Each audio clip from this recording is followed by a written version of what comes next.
Una vez, un sabio entró en una sala repleta de personas exitosas. Silencio absoluto. Nadie pestañeaba. Nadie respiraba fuerte. Él caminó con la calma de quien no busca impresionar, sino confrontar.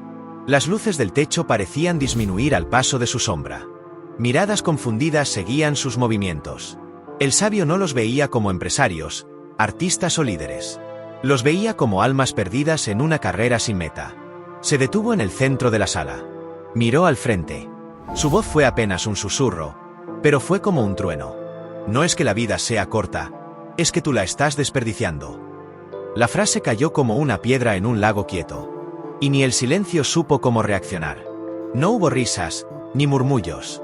Solo una tensión invisible que apretaba los pechos de todos los presentes. Nadie respondió.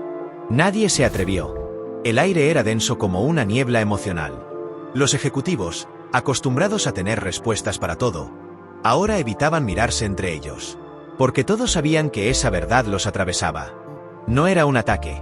Era un espejo que nadie quería mirar. El sabio no hablaba de productividad, ni de dinero, ni de fama. No señalaba el lujo del lugar, ni los relojes caros. Hablaba de algo más invisible, más vital. Hablaba de vivir. Él hablaba de esas cosas que no se compran ni se miden. De las sonrisas que ignoramos mientras revisamos correos. De las llamadas que posponemos una y otra vez, porque ahora no es el momento.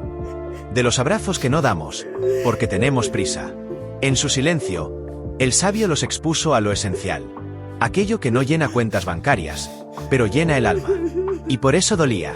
Porque todos lo sabían. Porque todos lo habían olvidado. Vivimos como si tuviéramos garantizado el mañana. Como si no fuéramos a morir jamás.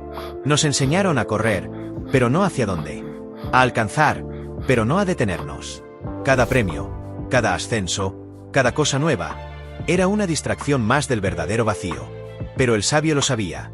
La muerte no negocia, y la vida no se detiene. Cada segundo que ignoras, no vuelve. Esa noche, el joven despertó sin aliento. El pecho oprimido. La garganta seca. El alma pesada. Se sentó en la cama como si emergiera de una pesadilla que nunca empezó ni terminó. Miró a su alrededor y por primera vez, escuchó el silencio.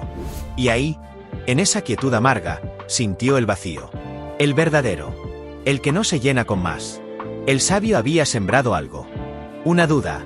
Una semilla. Una grieta en la estructura.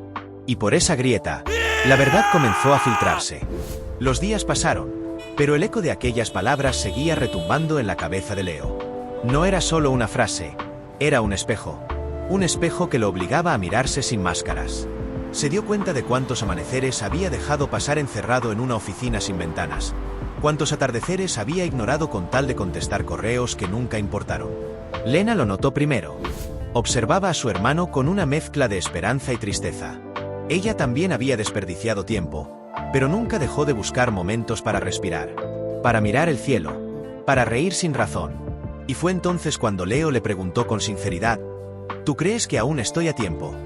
Lena sonrió, con esa ternura que solo los hermanos pueden regalar. Siempre y cuando estés vivo, siempre hay tiempo, Leo. Pero tienes que querer más que solo existir. A la mañana siguiente, Leo hizo algo que no había hecho en años. Se detuvo. Caminó sin rumbo fijo, por primera vez sin mirar el reloj.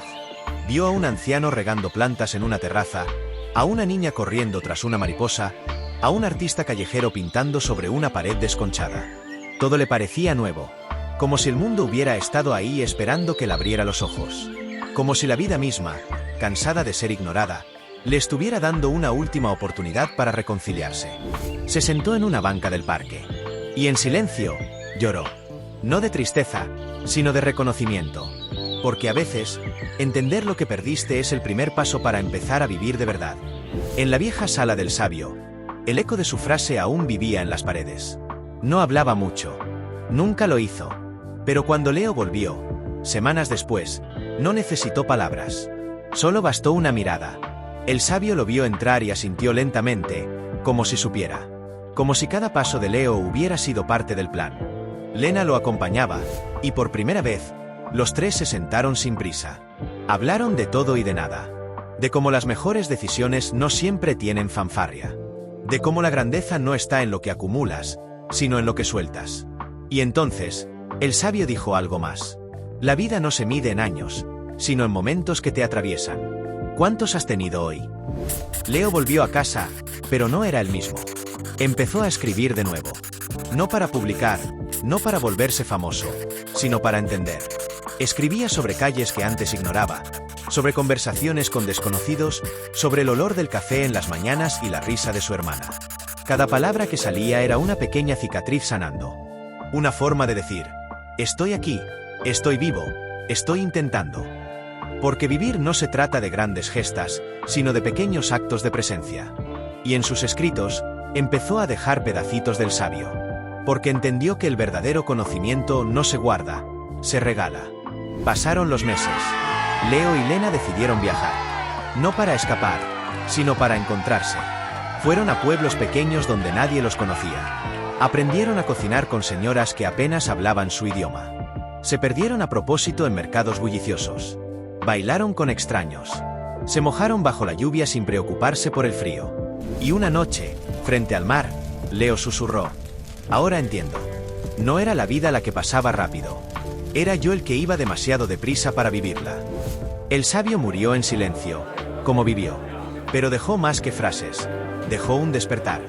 Leo y Lena organizaron una última reunión en aquella vieja sala, ahora transformada en un pequeño centro donde otros podían venir a escuchar, a hablar, a simplemente ser. Y en la entrada, grabaron una frase en piedra. Si tú no decides lo que vale tu tiempo, alguien más lo hará por ti. Leo miró ese mensaje por última vez, y sonrió. Porque entendía. Porque ahora sí, estaba viviendo. A veces, las palabras más duras no son gritos, sino verdades dichas en voz baja. Si llegaste hasta aquí, es porque algo dentro de ti se movió. Tal vez una herida vieja, o una pregunta que nunca te atreviste a responder. No estás solo. Muchos existimos sin realmente vivir.